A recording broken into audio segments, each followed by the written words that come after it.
Habarini wapenzi wa soka, karibuni tena Anod TV. Pia usisahau kusubscribe, kulike pamoja na kuweka comment.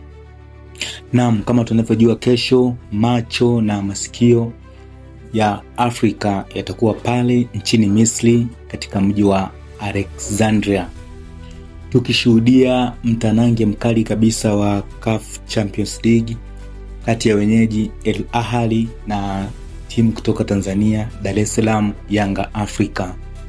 Kumbuka, hii ni vita ya mabingwa kati ya bingwa wa kihistoria wa mashindano ya Champions League pamoja na bingwa wa kihistoria wa Tanzania.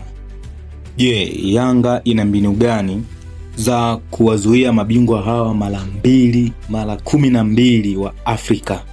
Katika video hii tunakwenda kuchambua mbinu na miundo ya timu zote mbili, jinsi wanavyoweza kucheza pamoja na udhaifu wa Al Ahly ni wapi ambapo watakuwa wanavuja, na Yanga wanaweza kutumia nafasi hiyo ili kuweza kupata point katika mchezo huu, either pointi moja au pointi zote tatu.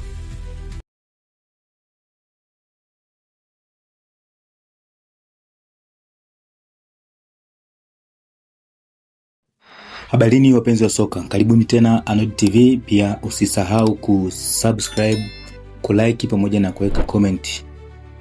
Naam, kama tunavyojua, kesho macho na masikio ya Afrika yatakuwa pale nchini Misri katika mji wa Alexandria, tukishuhudia mtanange mkali kabisa wa CAF Champions League kati ya wenyeji Al Ahly na timu kutoka Tanzania, Dar es Salaam Yanga Africa. Kumbuka, hii ni vita ya mabingwa kati ya bingwa wa kihistoria wa mashindano ya Champions League pamoja na bingwa wa kihistoria wa Tanzania. Je, Yanga ina mbinu gani za kuwazuia mabingwa hawa mara 12 wa Afrika? Katika video hii tunakwenda kuchambua mbinu na miundo ya timu zote mbili, jinsi wanavyoweza kucheza pamoja na udhaifu wa Al Ahly ni wapi ambapo watakuwa wanavuja, na Yanga wanaweza kutumia nafasi hiyo ili kuweza kupata point katika mchezo huu, either pointi moja au pointi zote tatu.